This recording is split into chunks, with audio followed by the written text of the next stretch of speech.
There's no place like home, but what makes anywhere home? In a city like ours where things can get hectic and even chaotic, finding community is imperative. Having a safe space to be vulnerable is a necessity. We are all searching for a place that would accept us. We believe home is a place where strangers are treated like friends and friends become an extension of family, where the love is unapologetic and unconditional. This is home. Love City. Welcome to your new home.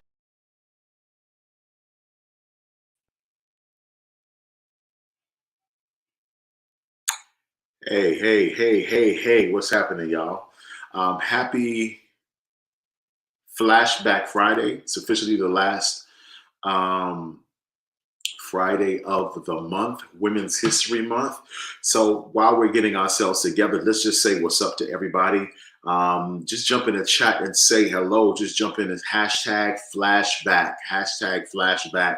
Let's make sure we get some activity and some action going early. I want to make sure that you guys are taking time to share this, what we've determined, right? Share this, like this, subscribe if you're on YouTube. What we've determined and what we've committed to do, Love City Church, is we have committed to ensuring that we promote this message of women's liberation throughout the month of February. So we're doing some flashbacks, and this particular message, I think, there it is. I see y'all. I see that hashtag. Thank you, Johnny May, for being all up in the chat. Deanne, I see you. Bless y'all so much. Make sure that you guys are really connecting other people to this. I believe today is going to be really important, especially if you have a girlfriend or even a brother who is an entrepreneur who is endeavoring to do better, be better in their own personal business. One thing COVID has done is COVID has caused so many people to realize that their 9 to 5 is not it. And I believe that this message is going to be an encouragement. It is a message from one of our sisters. And this message was so strong, it made it all the way to the shores of South Africa. And if you could, I want you to share this as best you can with your girlfriends who are going into business, as I mentioned before. This message is from the 5-Star Woman series that we did in 2020. But it was the message of the enterprising woman, So it's from our sister Joy Pittman. It is a phenomenal piece, and I want y'all to tap in and receive as much as you can from it.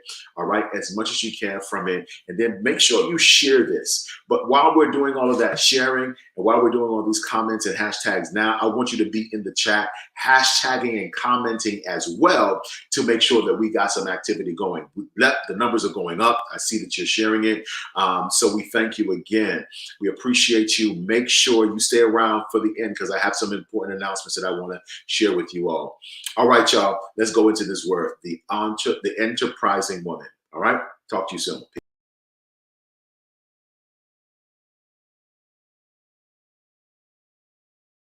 And I started thinking about all the things that I said I would never do when I was making 6 figures that are now coming back to my mind. Like, oh, you won't do that, sis? You won't drive Lyft? You won't do Airbnb? All the things that in my mind were beneath me. Why? Because of pride, right? Some of us are starving because of our pride. Some of us are struggling because of our pride. Some of us don't get to utilize our skill sets because of our pride. I paid off a whole car. Why that car can't work for me?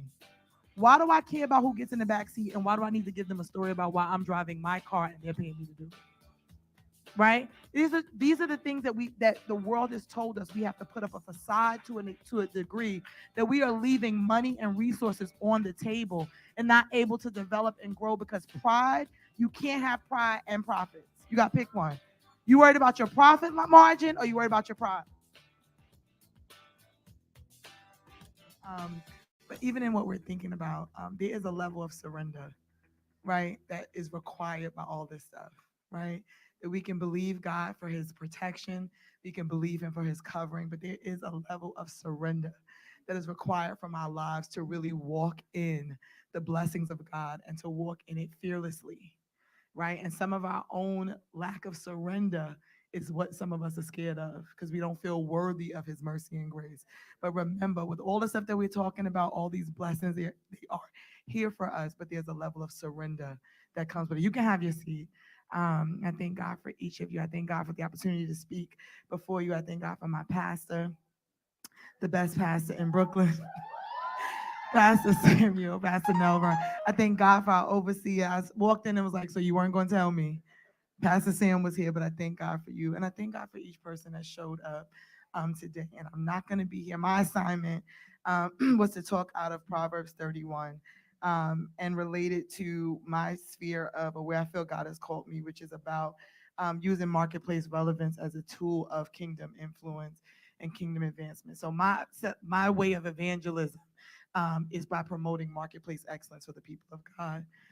And so I was never in love with Proverbs 31 because every time I heard of Proverbs 31, it was somebody coming for the women about how to be good wives and take care of their husbands. And it felt like a very dispowering passage of scripture for me for a very long time because it felt like it was just go ahead and be subservient, just do what somebody tell you to do, wash the dishes, take care of the kids. It did not feel empowering.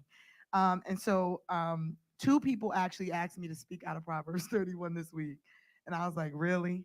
And so I had to go back and read it through new eyes. And so I want to bring your attention to the entrance. I'm really going to be between verse 10 and the end. So if you can start me at verse 10. But if you start in the beginning, right, and I want to put this out there, and my voice is struggling, we're going to get through it. If you look at the very beginning, um, Proverbs 31 is written by the mother of King Lemuel, and she's giving him advice on how to pick a woman. Now, he was a king. So the way we call everybody king nowadays, are you king, right? And queen, and we use it. In those times, if you were a king, you were a king, right? And a king came with a kingdom and it came with wealth. It came with certain levels of things. So this was not just a woman telling her son to go find Bay. This was a queen talking to her son, the king, and telling him how to pick a woman that was going to allow his kingdom to flourish. So what I want to say to people who use Proverbs 31 as a means to tell women to be subservient, speak to your kings, raise some kings, get them some wealth, get them some stability, and then teach them to go find women who will help preserve them in it. Right? The scripture was not intended to tell a woman to take care of her husband, right? And to pay his bills. That's not what this was about. Lemuel was a king. It talks about him sitting at the gate. And so when I began to read it again, God kind of dealt with me differently about how we use scripture sometimes out of context. And folks are running away from the word as opposed to running to it because they've been beaten up by it, right? So when we use this scripture, when we're talking to our sons, when we're using it, right, and we pick the verses that we want to pick, remember that this is someone who was talking to a king. He had a kingdom, he had wealth, he had position, he had prosperity, he had posterity, and she was giving him advice on how to choose the right woman to help to gird him up and to continue moving him forward. Right? It was a certain type of man that was they were talking about assigning a Proverbs 31 woman to. Right? It wasn't just any man. So we're gonna go to verse 10 with that mindset. And it says, "Who can find a virtuous woman? For her price is far above rubies." Okay. Now, when I stop right here because I saw a price, I do business consulting. So that put me in a mind to say, wait a minute. We're talking about price. What this first verse is saying in chapter 10 is that this woman is rare and valuable, right? Point blank, period. If we're thinking about this through the mindset of how we see ourselves as women in an empowered space, understanding rarity and value. So now I said, in this world, we think of diamonds as valuable. So why not say that she was more valuable than a diamond? Then I had to think back to an event I did recently, a little while ago, called the Gem Experience, where I had to look into different types of gemstones. And what you begin to understand is that diamonds, while they are a precious jewel, the concept that diamonds are rare was a false concept that was really created by the market to get people to pay more for diamonds, right? So the concept of scarcity was introduced to say, we're going to act like there's only 8 diamonds in the world so that y'all spend a whole lot of money. Rubies are actually more rare than diamonds. And if you get a ruby that has not been heated or a ruby that hasn't been tainted, that ruby is actually extremely pricey. I think in 2011, I think it was Elizabeth Taylor, one of her ruby items sold for millions of dollars, right? So we sometimes even think when we think about jewels and we think about ourselves as jewels and as gems and rare and valuable, people will make us think, right, that there's so much going on in the world that we can't be valuable, right? Or people will create these concepts that there ain't no good women or there aren't good women in the world, especially in our community, right? That there aren't good women, there are, right? And this idea of scarcity really is an illusion to make you feel like you have to keep trying to aspire to be something that God already says you are. You are rare and you are valuable. Okay, so that's we starting right there. Now, if you're gonna put a little business context on this, also stop selling yourself cheap. Okay, stop selling yourself cheap in relationships. Those of you that are in business, stop pricing stuff like you hope somebody will pay for it. Those of you that are in the marketplace, do the research and understand what your craft is worth to an employer. Take the time to see yourself as rare and valuable and apply that to every area of your life. Okay, so we keep going into verses 11 and 12. It says, the heart of her husband doth safely trust her, so that he shall have no need of spoil. She will do him good and not evil all the days of her life. So this doesn't exclude unmarried folks, right? Because I'm like, her husband, how does this apply? Right? When we think about marriage, marriage is a covenant relationship. Marriage is a partnership. So if you want to take this and apply it even in the single space, and we're not going to discount the married women, but even in the single space, who are you in covenant with? Who are the people that you've partnered with in life? And are you trustworthy in those relationships? Can they trust you to be honest? Can they trust you to do what you say you're going to do? Can they trust you to be the same person on Monday and Wednesday? Are you Janet on Monday, Juju on Wednesday, Friday we don't know who we going to get? Are you emotionally driven, inconsistent? What is that showing up? How is your consistency showing up in your partnerships, right? What does it look like? And when it says he shall have no need of spoil, are you preserving people with your presence? Are the things that you're bringing to the table, your wisdom, your knowledge, your ability, is it a preservation or are people lacking and losing listening to you? Following you, can you be trusted and are you trustworthy? Right? In your relationships, in your marriage, same thing as well. Can you be trusted? And it's not about cheating. Can people trust your word? Can they trust your integrity? Can they trust you to show up? Are you dependable? Right? As wives, do our husbands have to call somebody else first? Because they don't know how we going to answer the phone, right? Are we consistent in how we show up and how we engage? Okay. The next verse, it goes down in 13. It says, she seeketh wool and flax and worketh willingly with her hands. Right. And I'm going to go back because I'd actually made points on each of this. So first, sorry, she's rare and she understands her value. That was number one. Two, she's consistently trustworthy in her partnerships and she brings preservation to them. Okay. The next one, she seeks wool and flax and worketh willingly with her hands. This is a woman who carefully selects the best quality for her products, for her business, for the people that are connected to her, right? She sought out flax and wool when we look at this woman, okay? And works willingly with her hands. This is not somebody that's taking the things that she has at her disposal lightly. She's not wasteful. She's a hard worker, right? She's not slaving. She's intentionally a hard worker, right? And those are different things. And it talks even in this area about the careful selection of the best quality.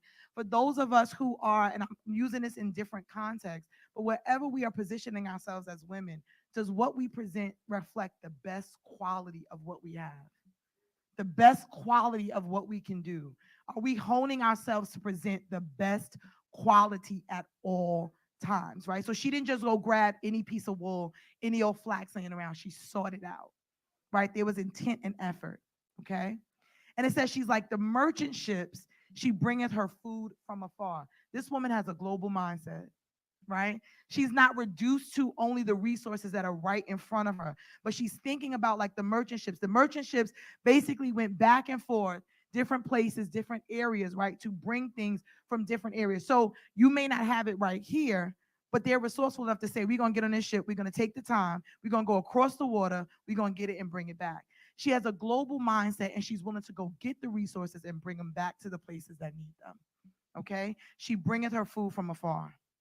Verse 15 says, she riseth also while it is night, and giveth meat to her household, and a portion to her maidens. This is a woman that knows how to prioritize her time, take care of her priorities, and she understands the importance of delegating and developing others, right? She's a servant leader. Think about this. When they say giving her portions to her servants, they're not talking about the meat anymore. They're saying she gives portions of work or she gives distribution of things to do to her servants. But when you read the one before that, it says she giveth meat to her household. She didn't delegate the giving the meat to her household to the servants. She did that work herself. So she served her household first and delegated things, right, to her servants to do. So she's teaching and clear about what do we delegate. I want to pause for a minute because a lot of us treat delegation, treat how we empower others really by giving them the stuff that we don't want to do. Right? So I'm going to delegate the service work because I don't really want to do that. I'm gonna delegate this. I'm gonna delegate the bathroom cleaning because I don't want to do that. But I'm gonna come in here and do the stuff that everybody can see. Right? A lot of times in our lives, we are not leading well because we're delegating the dirty stuff. This woman didn't delegate, go feed my house, go feed my kids, and I'm gonna go over here and be great. She did that work herself and then delegated real work right to her maidens. Now we can think about the maidens or the people that were working under her, but they were actually learning a trade. This is a woman who has a global mindset. She knows how to find the good wool, the good flax. She knows how to go get resources. So she's delegating tasks to them that are not her around the house. I don't want to do it stuff. She's also empowering them to learn how to do something that they obviously didn't know how to do, right? In our delegation, are we teaching people? Are we mentoring people? Are we building people up? As women, who are we building up? And I'm going to tell you, I don't care what you think you don't know how to do. If you know how to get a good ponytail together, because that is a skill. If you know how to get the middle and the sides and everything to meet, and get the scrunchie on it before this side puff out and it's not lopsided, it's in the middle, that is a skill. Somebody is paying for that because my ponytails be a little off center. Okay. We forget sometimes that the things that we do are skills, right? Especially as women of color. The things that we inherently do. I'm listening to this coronavirus and I was laughing. I said, so basically the cure for corona is wash your hands and don't let nobody put their hands in your face.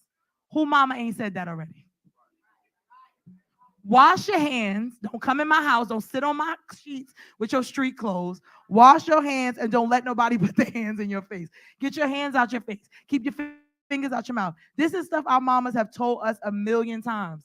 Now, this is the whole way to keep corona from spreading. So we all like, cool, I was doing that already, right? My mother allowed me to do this stuff. A lot of times we minimize, and the world makes us minimize our traditions. It makes us minimize the things that we do. And then they turn around and wear boxer braids and we confused, right? Because they told us we was ghetto when we had our cornrows. The things that we already do, the world does and makes value out of it. And we often don't realize we are rare and valuable as we are and maintaining that standard and position. Right? So teaching our young girls how to groom themselves, how to take care of themselves, teaching them how to clean up, teaching them how to put their stuff together, taking time to invest in them and not sending them to their room. Right? Because they're getting on your nerves. Take the time to invest. We're in church. Everybody doesn't have a mama to do certain things for them. Right? Everybody doesn't have a big sister. So why not doing that for each other as women who are rare and valuable? Right? Says that she looks well on the ways, and I'm skipping to 27 because this one aligns. So there were certain verses to me that align. I'm not gonna make you skip all over the place, dog, because I don't want to get us lost. But if you have something to look on, verse 27 also says she looked well at the ways of her household and eateth not at the bread of idleness. So this is again a woman who is intentionally working, right? And looking at her household. What do you consider to be your household? So if I live alone, right? So it's my household, but I have to think what other households, what families, what groupings am I a part of that I should be looking over the ways of those households and adding value. Okay, eating not the bread of idleness. I do a consulting group, and so we were on a call yesterday, and one of the things that came up was procrastination. And one of the things that everybody said was they spent a lot of time watching TV. We can unpack that all we want, but a lot of that was surrounded around the idea of escape, right?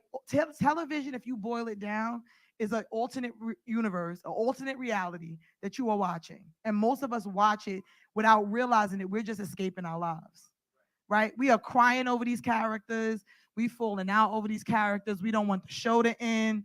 What am I going to do on Thursday nights now that such and such done ended? I can't believe Tyreek done. Like we lost in all of this stuff. And the truth of the matter is we've become so desensitized. We'll watch the news and flip the channel.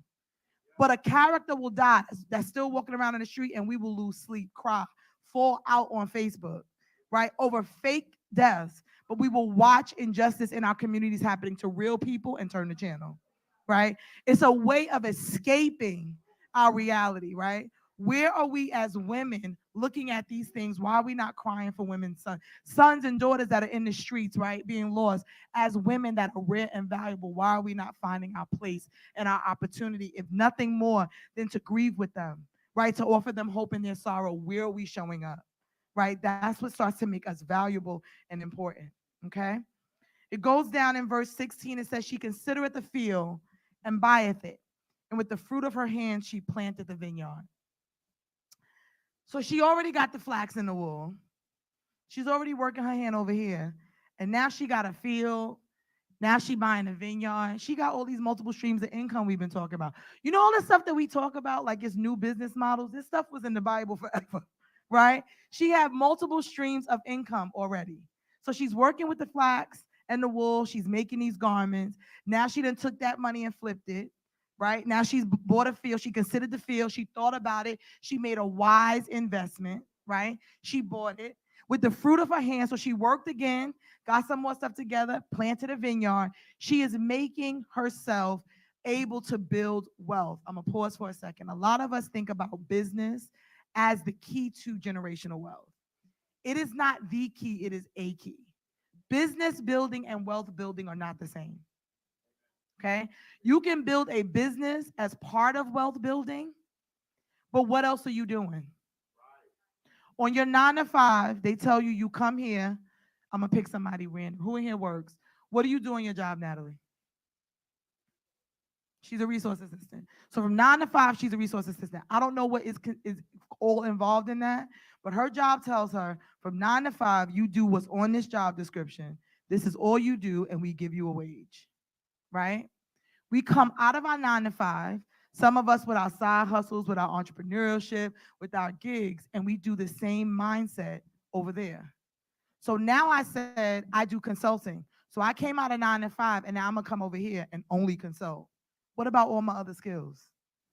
I came out of 9 to 5 to be free, to use all parts of myself, right? I came out to be free, to engage. And what we do is we come out of a 9 to 5 space, and we only then come over here to do one thing. What about all your other skills and abilities? What about all the other resources you have? So this woman didn't just say, I only do wool and flax, right? Now she's in real estate. I don't know if she was she started a winery because she got vineyards. I don't know what she was doing, but she was in multiple spheres and places.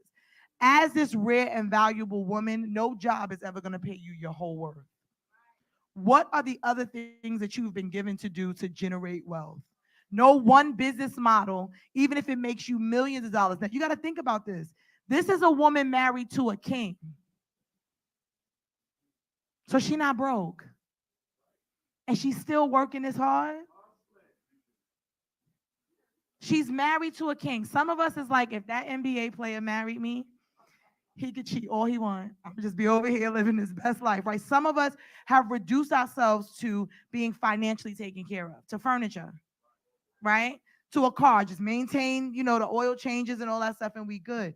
We get to a place where we think we've gotten satisfied, so we don't even strive for more, right? This is not a poor woman. She has handmaidens. So she's not struggling, but she's still working. Some of us don't work until struggle kick in. Some of us ain't really start thinking about working until they started cutting hours. Right? Being ahead. This woman is thinking about constantly. I don't think she's just money chasing. I think she is utilizing every bit of herself, every bit of her ability, every bit of that rare value that she knows God gave her to continue to produce into the world. Okay? And you start thinking about that in a different way. She's also not prideful, right? This is a woman that's willing to work. Okay? And I think, I was processing the other day. And so I paid off my car last year. So I was thinking, I was like, I'm in entrepreneurship full time. I don't get my 2-week salary. And I started thinking about all the things that I said I would never do when I was making 6 figures that are now coming back to my mind, like, oh, you won't do that, sis? You won't drive Lyft? You won't do Airbnb? All the things that in my mind were beneath me. Why? Because of pride, right? Some of us are starving because of our pride. Some of us are struggling because of our pride. Some of us don't get to utilize our skill sets because of our pride. I paid off a whole car. Why that car can't work for me? Why do I care about who gets in the back seat, and why do I need to give them a story about why I'm driving my car and they're paying me to do it? Right? These are the things that the world has told us we have to put up a facade to a degree that we are leaving money and resources on the table and not able to develop and grow, because pride, you can't have pride and profits. You got to pick one. You worried about your profit margin, or you worried about your pride? But you can only feed one. Right? Many of people have had to do less than work, whatever you want to call that, to build their businesses and brands. They won't tell you that in 2020. 2020, everybody looked like they winning. 2030, people going to tell the real story. In 2020, I was cleaning bathrooms. They're not telling you that now, because every time you see a picture, they on sand, right? They doing this. That sand is on their living room floor. They on their terrace. You understand? They had a hotel room. They cleaning the rooms, and then they going on the balconies and taking pictures, and you thinking they're living their best life. That stuff should not be beneath us, right? It's an honest wage. This is how you build wealth. Building wealth is about not leaving a penny on the table, right? What things has God given you to do that you are not utilizing because it's quote unquote beneath you to utilize it? Okay. Then verse 17 says, she girded her loins with strength and strengtheneth her arms. And this one got me because I equated this one. Sis go to the gym. Sis is taking care of her body. Sis understands that she has people relying on her and she has a work to do, right? So she's not okay with saying, I'm going to just go ahead and eat what I want to eat, do what I want to do. Now, clearly, y'all can see me standing here. So y'all know that I'm not on the skinny side of this conversation, right? But I had to think about, some of us are taught, oh, God gonna give me the strength in my hands. Some of us are sick because our immune systems are compromised because we eat trash. It ain't gotta be a virus. It don't have to be the hand of the enemy. Diabetes, it's a generational curse. No, it's all that sugar you putting in that Kool-Aid. Stop giving the devil all of this authority. We throwing away curses. We claiming stuff. It's how you eat. Generationally, if you look at, we all think we're descendants of Africa in some way, right? So we're going to talk about generational. High blood pressure and all that stuff is not something that's rampant in those countries. It's how you eat. Your generational curse is that your mama fried it and your grandmama fried it and your great grandmama fried it and you fry it. That's your generational curse. Bake it and break the curse. Bake it and break the curse. We've made some of this stuff so major, and it's really more simple than this. Right? The stuff that we eat, the stuff that we're taking into our bodies, the stuff that we're feeding our kids, right? We giving them medication for their mind. Stop giving them all this sugar, and they'll stop running around the room all day acting nuts, and they can sit down and focus. Give them a vegetable. Give them a vegetable that you cooked, that you went to the market and got, because the stuff that's in a can, the stuff that's in a bag, the stuff that's in a box, this stuff, the preservatives, the stuff in there, right, has us acting insane. Hormonal imbalances, women can't carry children, all this stuff. This stuff is in the stuff that we're ingesting, the stuff that we're rubbing on our skin, taking into our bodies, and we're calling it curses, and we binding it and throwing it on the altar, and then you going back home, putting the same stuff back on, eating the same stuff. You ain't do nothing at the altar. You did yoga at the altar. You went back home and put the same stuff back on. Right? This woman takes care of herself and seeks to strengthen her arms and to make sure she understands that her body cannot fail her. There's an urgency when you realize that you have an assignment, that your body cannot fail you. We look at it in the fashion. We look at everybody. I looked at Angela Bassett this morning. I was like, Lord, if I can look like her at 40, I'll take it.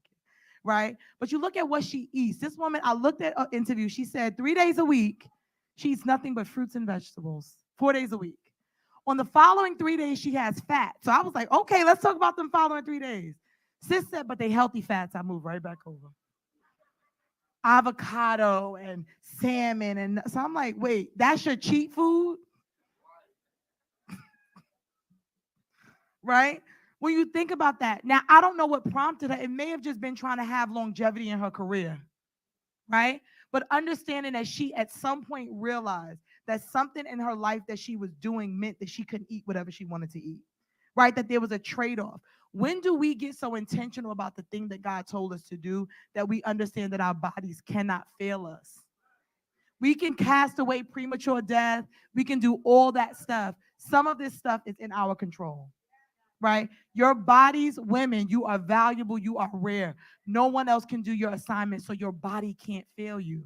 Take care of it. I'm talking to me first. Trust me, I was looking at this one long. Like, I'm going to skip 17. I'm going to go on to the next one, right? But it can't fail us. We have a work to do. We have families to be here for. We have people who are depending on us, right? Our bodies cannot fail us, okay? 18 says, she perceiveth that her merchandise is good, and her candle goeth not out by night. She layeth her hands to the spindle, and she holds the distaff. This is a person, she's just not satisfied with doing enough. I looked at my work being good. I was satisfied with my work, and I went back to work. How many of us be like, oh, that's good, I'm going to bed, I'm done, right? This is a woman that assessed her work. She looked at what she had put her hands to and said is good, and then stayed up and kept burning the midnight oil. Continue to work, right? She laid her own hands to the spindle. Don't say she delegated everybody else to touch the spindle, right? And her hands to the distaff. If you go to 24, verse 24, it says, she maketh fine linen and selleth it, and delivereth girdles unto merchants. So now she got wool and flax. She got the field, she got the vineyard, and now she's selling clothes.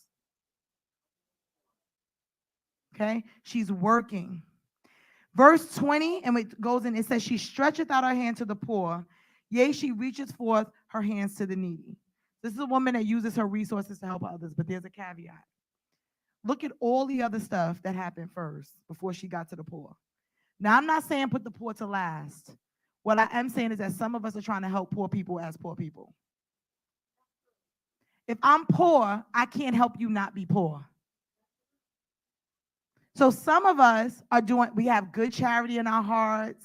We're trying to give, we're trying to do those things, but we haven't taken the time to do the work to build up enough to be real resourceful. I love the videos where there's the two homeless people outside and they got a slice of pizza and they cut the pizza in half and give it to each other and they sit together and be poor together. But at the end of the day, in about 40 minutes, they both going to be hungry again. And they can't empower each other past that. Right? And a lot of us are doing that. We're like that thing where two homeless people outside, here's your cut, and we still gonna be homeless tomorrow. Right? Looking for something else. They talk about if you on an airplane, the mask fall, put it on your face first, then help somebody else. If you really want to help people, be so intentional about helping other people that you actually get yourself together. Right? She did all this stuff. Then it also says she stretched out her hand to the poor, and she reached forth her hand to the needy. It doesn't say that she gave them money. Nowhere does it say she gave to the poor. It says she stretched out her hand. The idea of stretching out your hand means that she simply reached out to them, that she engaged them, that she wasn't shying away from them, that she didn't throw them away. She didn't walk past them and look the other way. Maybe she set up mentorship programs. I'm making this up. The Bible don't say it, right? But it also don't say that she just dropped coins in their cup. Says that she reached out and she stretched out her hand. The same hands that she was spinning wool with, the same hands, right, that it says above in 19, she layeth her hand to the spindle, she holds her hands to the distaff, and she stretches it out to the poor. It's the same hand. These working hands are always looking to do something and to add value somewhere, okay? A lot of us think it's enough to hand somebody $10. Or I give to charity. Where are you stretching out your hand? Right? I was in the mall the other day, and I'm looking at with this corona situation. I'm almost like somebody could fall down and be laying on the ground and need help, and everybody gonna be walking by looking like this, right? We don't stretch out our hand. We walk away, right? We don't want to see it, right? But how of us are stretching our hands to the poor? The Bible says the poor, they're always going to be among us. And it's not always the homeless person on the sidewalk. Some of our families have poor mindsets. Some of them are poor spiritually. When's the last time we stretched out our hand? Or are we holding on to our salvation in an incubator because we can't go to the family reunion? If your salvation is that low that you can't go to the family reunion and they can't play one song without you losing it, you wasn't that saved. That's about you and the altar. If you got to backslide because somebody else is drinking, that's an issue, right? And some of us are what we this corona thing, I'm laughing. Some of us treat our salvation like this quarantine. We running out and we run to church and we run right back indoors and close the door because I gotta hold on to my they gonna mess up my spirit. Your spirit was not good. If the person walking past you on the way out the door can tear your spirit up, your spirit wasn't good. Think about what Corona is saying. Corona is saying it's getting people whose immune systems are already compromised. So it's the same concept if you apply it here. Some of us are treating our salvation like it got to be in an incubator. You can only be tarnished if it was already compromised. If you already had an issue in it, then yes. So what's the issue? Then fix the immune system. Get your relationship back intact. But this idea that we run from service to home, no one is being benefited and God is definitely not glorified. Right? We have to be able to reach out and stretch out our hand to the poor and reach out our hands to the needy. Okay? Verse 22, I'm almost done, I promise. I got 3 minutes. It says, she maketh coverings of tapestry. Her clothing is silk and purple. So she also took care of herself. Right? She didn't neglect her. She made good things for herself. She practices self-care. And when you get down to verses, and I don't want to glaze over self-care, right? Because I know I said that real fast. She takes care of herself. She made herself. This is the first time I see silk. I saw wool and flax, right? I saw other materials, but now I saw fine linen. But she gave herself silk, right? We can't give others better than we give ourselves. Right? She gave herself purple as a color of royalty, right? So when he talks about what she gave herself good, but she didn't do it at the expense of what she was able to give others. I believe that because of what she gave others, because of what she put out in the world, and because of the value she was able to generate and bring in, she was able to buy her silk. She was able to buy her Louboutins and still eat dinner and still pay all her bills and still have money left over. Right? She was able to do those things. So I'm not speaking against them, but she did them after she had taken care of the things that she needed to take care of. And when you start looking at it as a result, right? She's not afraid of the snow, verse 21, for her household, for all her household are clothed with scarlet. She ain't worried about the stuff that's going on. Right? She's not worried about, when we think about afraid of the snow, parallel that to what's going on in the world, climate, acts of God. You can't control the weather, right? The same way you can't control these things. She is unbothered right now during Corona because her family good, right? She is unbothered when the rest of the world talking about they falling apart. She catching them $2 flights, right? She's good and unbothered, okay? But she did the work, okay? It says her strength and honor are her clothing. She shall rejoice in time to come. There's a rejoicing for her. Some of us, the work just feels like it doesn't go away. There is a time of rejoicing. Do your work hard. There is a promised time of rejoicing. Okay. She opened up her mouth with wisdom, and her tongue is the law of kindness. Now, this is the first place we hear her saying anything. She's worked enough to be able to have wisdom to give to somebody else. Right? She knows what to do. She knows how to do it. And now she can be of an advice. We got all these coaches. I never wanted to say I was a coach. They finally got me to say something like that the other day. All these life coach, your life is raggedy. Relationship coach, you don't like your boo. Career coach, your resume is trash. How are you coaching us through something you've never gone through? Right? And so many people are doing it. This is a woman now, when you look down all these works, and now she's saying that she opens her mouth with wisdom. Right? Because she has something to say. Her experiences and what she's navigated gives her words to say that can benefit somebody else. Right? Her children rise up and calls her blessed, and her husband also, and he praises her. Many daughters have done virtuously, but thou excellest them all. Favor is deceitful, beauty is vain, but a woman that feareth the Lord shall be praised. Wait a minute. When did the Lord get here? I didn't see nothing here about service, church, prayer, worship time. I didn't see where she read her Bible. How did we get to the fear of the Lord? How are we ascribing this woman to a woman that fears the Lord? Because she worked hard? I am led to believe, stop me if I'm wrong. I'm led to believe that when we really fear God, we don't lay dormant and idle and let our gifts be dormant and idle.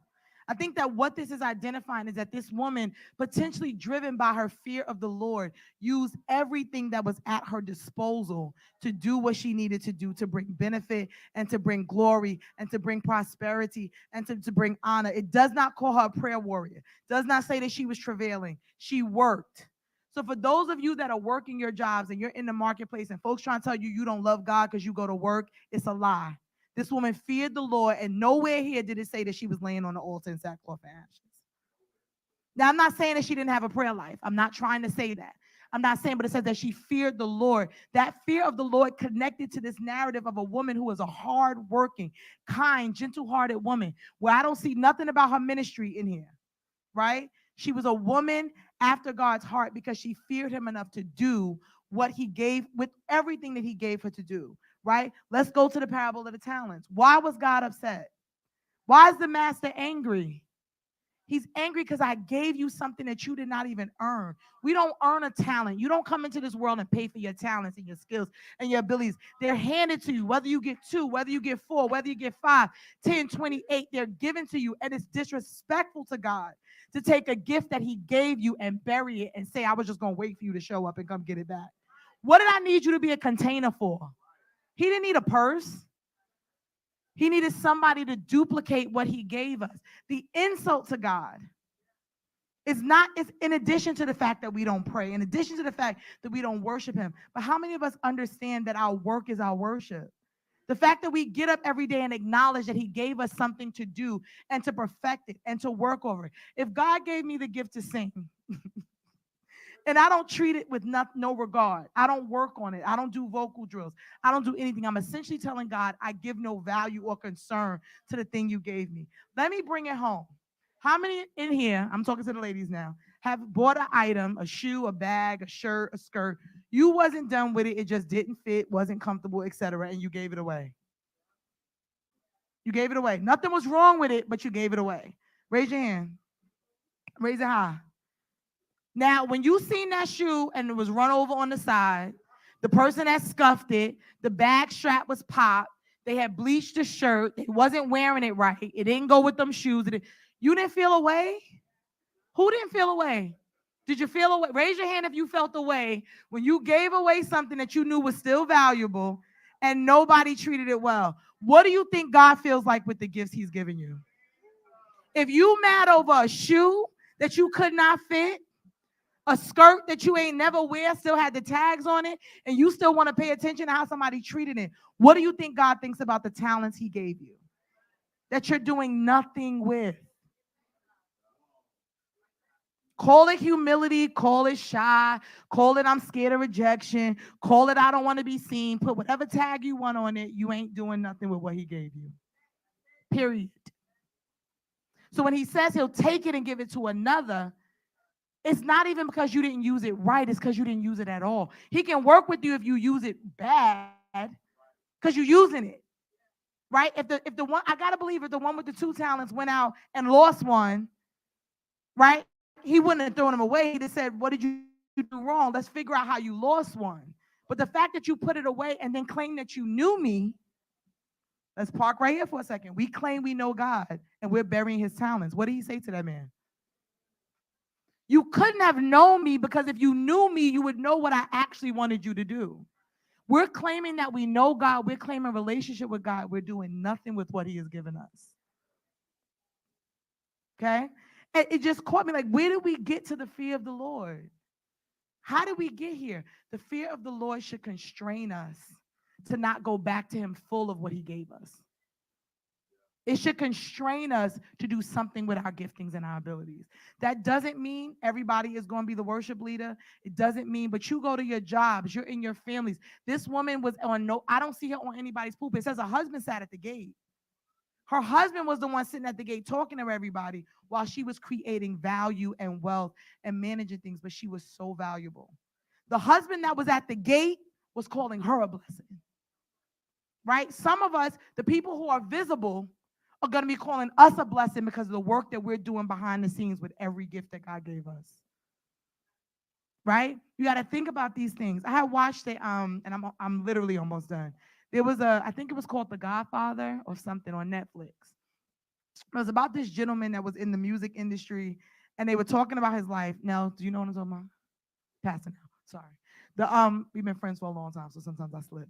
Um, but it was a Netflix special called The Godfather, and what they were saying was, what the narrative kept being is, people had an issue, and they would go get this black man, very unassuming. He wasn't flashy. He wasn't, and everybody would be in the room like, who is this guy? But he would come in, and the people on top knew who he was, right? And then he would go back into obscurity. And there was so much that all these people were told, you wanted something fixed, you call this guy. You want to get something done, you call this guy. The Quincy Joneses and all these people are talking about, they go to him for resources. I don't remember the man's name, I promise you. I remember watching it and saying, Lord, I want to be like that. Maybe I don't, right? Because everybody can't do the mega rooms and everybody's not going to fill out. I know what we all want to say. We're going to fill out the stadiums. Everybody's going, okay, it's nice. Everybody can't fill out the stadiums. There's only so many of them, right? But what about you're the person that the people packing out the stadiums is coming to for guidance and support, right? And help, because you have the wisdom and the information. Even when we think about prophets, the prophets in the days of old sat with the kings and told the kings how to get ready for what was coming. The prophets weren't running up and down the aisles telling people to color their stockings. They were getting nations ready for what was to come, getting them prepared, calling them out on their sins. But a lot of times they were in the ear of the kings or the ear of the people who had decision-making authority. Why? Because those people were dictating what was happening in the other levels. See yourself as valuable, just not to be visible, but to be impactful. Whose ear do you have? Who can you speak to that nobody else can speak to? Understand the value of that. Understand the value of that. I'm done. It says, give her the fruit of her hands, and let her own works praise her at the gates. Right? There's a fruit to each of our hands. There is. There's something for each of us to do. And our works will praise us at the gate. What are our works saying about us? God gets me first all the time. What are our works saying about who we are? What are our works saying about how much we love him? What do our works say about how much we even value what he's given us? Low self-esteem is disrespectful to God, because you're saying that what he gave you is trash. That what he gave you is not valuable. The body he gave you, the abilities he gave you is less than. Right? Some of these things are not, he doesn't like them. He doesn't enjoy them. Why? Because they minimize his gift. They minimize what he created. Pastor Sam said it earlier today, he formed the woman. When we walk around looking at ourselves as less than, we're saying that something that God took down and formed and blew life into is not worthy. We are the works of God's hands. When we don't take the time to develop ourselves and to build ourselves up, when we tell ourselves negative things about ourselves, when we don't take the time to study, to know, to be able to engage, to be able to grow, to be able to use our intellect, our giftings, our abilities to the best that we can. I know some of y'all don't want to go back to school, but he wants you to stretch your intellect. I know it's alone. I know you can get a job without a degree. I know all the stuff that they told you, but he's giving you a mind. He's giving you a mind. Now, if he tell you not to go back to school, don't go. But if you just decided to go because you thought you're not smart enough, think about the reasonings that we're taking some of these other steps and decisions in our lives. You may say it's because of the loan, but you really feel like you don't think you're smart enough. You think you're too old. Your grammar not good. I'm sitting in law school right now with people who can't put sentences together. But they thought of themselves, right, enough to go through the process. Some of us won't even apply because we don't think well of enough of ourselves. What does that say about God when you don't think well of you? You didn't give yourself life. So when we talk about, I'm driving here, all I can hear is I give myself away. There's a level of surrender. Going back to what I said when I got up. There's a level of surrender. And a lot of that surrender is not just the weeping at the altar surrender. It's even surrendering your thoughts and your assumptions about yourself to what God has already said about you. Right? Surrendering all of your I can't, I'll nevers, what they said about me. Surrender the fact that you have the right to be hurt.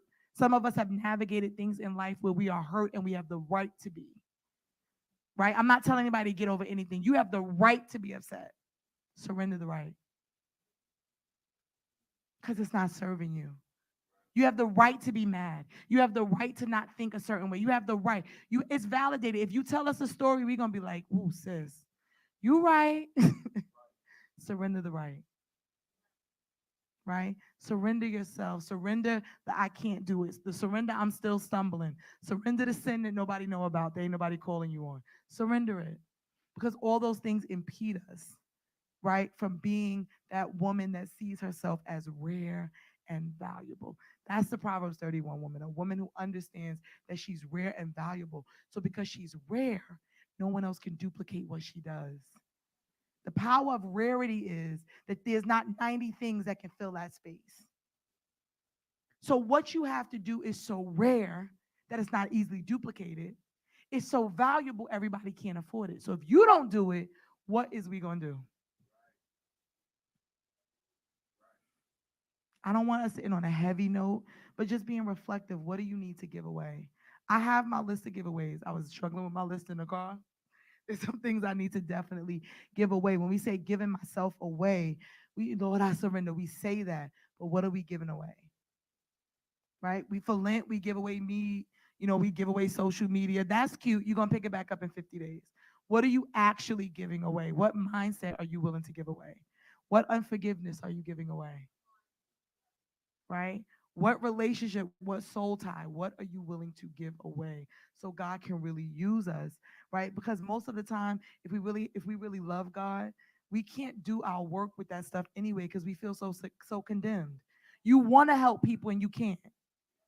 You sitting next to somebody and you feeling them and you want to pray, and the devil say you can't pray. You don't even pray for yourself.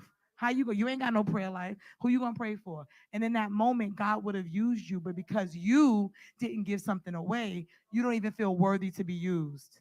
How many opportunities do we miss to help and empower other people because we didn't give something away so that God could use us in that moment? Bring it down to that area. And I know we've all done it. I have done it. I've been at work and wanted to witness to somebody, and because I had cussed somebody out, 3 days ago because they said something crazy to me. Now, I sure can't be like, well, Jesus can't do that. Truth is, I probably could have done it, but that's what the enemy had me to believe. I could have said, I know I cursed so-and-so out the other day and I was wrong, but I really want to come and tell you about Jesus. Because my frailty doesn't make him wrong, right? But we don't feel empowered to do that. Why? Because we don't give those things away. Give them away and he'll take them. We want him to come snatch it from us. Give it away. Walk away, let him come take it. But there's an action in us to give it away. So I just want to say you guys are wonderful, you're beautiful, you're rare, you're valuable, you're full of talents, you're full of abilities, you're full of business ideas, you're full of nations, you're full of wealth, you're full of ideas, you're full of innovation, you are full of forgiveness, you're full of healing.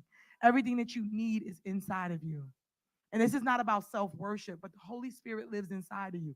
Everything you need, right? He is empowering us to do everything we need to do. He is in you. Stop looking at everybody else. They're going to let you down, they're going to offend you. Bible says when your father and mother forsake you, he'll lift you up, which tells you that mothers and fathers can forsake us too, right? What you have, what you need, tap into it and realize your value and worth so much so. Fear the Lord so much so that you're going to do everything you can to bring whatever he's giving you to fruition. And you all be blessed.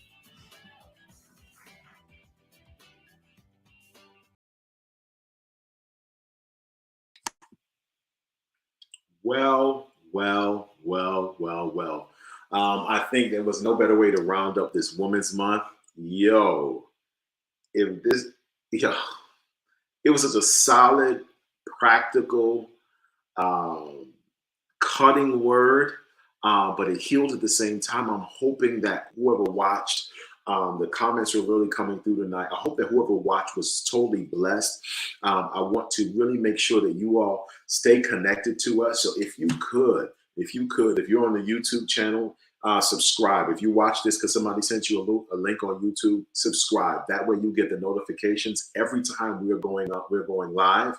And then if you can, also make sure that you follow us on Facebook. That way you can keep up with what's going on. We're in the process of rebuilding and reworking our website, but we want to make sure that you can get to us even outside of the website. So make sure you follow us on those platforms as well. and make sure, if you can, that you put the notifications on. That way, when things are going on, you can keep up with us. I don't care if you turn notifications off for anybody else, but this kind of word, this kind of teaching, this kind of insightfulness, this kind of preparation, this type of wisdom that we receive, I believe is some of the best that the world can receive, the churches around the world can receive. And I'm so thankful for that word. And I'm thankful for these Flashback Fridays because, again, as I mentioned in the beginning, these words, these messages, we're like really excited and hype about them while we're in service. But it's something about when you can sit down and go over it again, and your amens are not amens in the room, but your amens are because you're sitting at home and you're comfortable and you're really ingesting it. I would go back and watch it again and look at the comments and add more comments and jot down what's blessed you. And again, I want to say thank you for those of you who are connecting with us. And before these numbers drop, no, I'm not receiving any offering tonight, but if you want to sow a seed, feel free to. And there's details about how you can do that at loveliveshere.ny/give. Now, the most important thing is this Sunday, we're going from 10:45 a.m. to 3. Well, we're going to go live at 2:45 p.m. on Sunday, Palm Sunday, right? So don't look for us at 10:45. Come on and find us at 2:45 p.m. where we'll be having a special service where we'll be live. We'll be going back into sanctuary. We're going to have a hybrid worship experience. We're fusing the virtual and the physical to have one blended worship experience. And then that will be this Sunday at 2:45. But then on the 4th, April 4th, which is Resurrection Sunday, we're going to do the same thing at 2:45 p.m. No, we're not changing our time. It's just the time that we've been allotted for the space that we're going to use. And I need, if you're going to be there, if you have not registered, first and foremost, you played yourself. You should have already registered. We've got people from Connecticut coming in to worship with us on that Sunday. They registered as soon as service was over last week. I need you to register. We have limited seats, and I don't even know if we hit capacity yet. Even though the city has changed and moved up in terms of numbers, we're still going to keep the number that we have. I am asking you. I am humbly asking you, please register. We don't want folks to show up at the door and we have to turn you away, because we will have folks at the door who will turn you away. It is simply because we want to make sure that we've hit all the CDC guidelines, as well as the fact that we want to ensure that we can accommodate those who we have, because it's not our space. It's someone else's space, and we want to be good stewards of what we've been loaned. So I'm asking you to, if you can, to jump in. I'm asking you to register. I'm asking you to participate. And please, please, please, please, if you have not done so already, I need you to text the word update to 646-679-6300. If you're a citizen of Love City, there it is. It's on the screen. Text the word update to 646-679-6300. We want to make sure we have all the up-to-date information on everyone. Usually we're in the sanctuary where we collect this information physically, but we want to keep up with you. If you have been giving to Love City Church and you have not received your donation letter for your tax purposes, this is how you ensure you get your donation letter sent directly to you. Update that information and we'll make sure that we get it out to you. We want to make sure that everybody who's connected with us is going to be taken care of, not just in the spirit, but also in the natural. So we want to say thank you. I appreciate you. Women's Month is coming to a close, but we don't stop honoring women. We are grateful for you.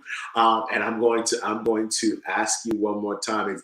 It's coming up in the chat, y'all. Register. We need y'all to do so. We don't want to. I'm excited. We just got we're hoping to do approach it a whole different way this for Resurrection. So please, those of you who are going to be watching, I'm hoping, my prayer is that this worship experience, this live experience, is going to be a benefit to y'all, especially. I'm pushing the envelope for what we can do, what we can give to ensure that you all get an awesome worship experience on Resurrection Sunday. I'm excited about it. Our cameramen are going to be mad at me, but I don't care. This is the vision. All right. I'm asking you to get there on time. That being said, I appreciate y'all. It's Friday night. You still got time to catch up on some stuff. You still got some time to order some food. It's the registration link has just been dropped in the chat. The registration link has just been dropped in the chat on Facebook. And if you can, drop in the, if you can do it in the YouTube channel, do that as well. Please, y'all, we want to see your faces. I got to see some citizens today. I got to see some this week, and I just loved hugging people. But please understand this. Also, just a quick update: when you get to the site, when you get to the location, we don't even. You're going to everyone. We're asking everyone to sanitize upon entry. That is also the station is going to take your temperature automatically, and we're going to have someone who's going to take all the necessary and pertinent information for when we for the track tracing. Okay, so the sanitizer is also going to be the thermometer. It is going to capture your information, and you're going to go through the track tracing process that way. We want that when you get in, you don't have to worry about anything else but worship. Our team is going to be there before sanitizing. During the service, they're going to be sanitizing. Post service, they're going to be sanitizing. All you got to do is come ready to give God a praise. Amen. And I'm grateful that we have a God that we have the God that we've got. And he is great and he lives in you. Because he's great and he lives in you, it makes you a mega person. So what we declare over you is that you're a mega person. You're a mega people serving a mega God, doing mega things in mega places. One more time. You are a mega people serving a mega God, doing mega things in mega places. I love you, and there's absolutely nothing you can do about it. More grace and many blessings to you. Peace.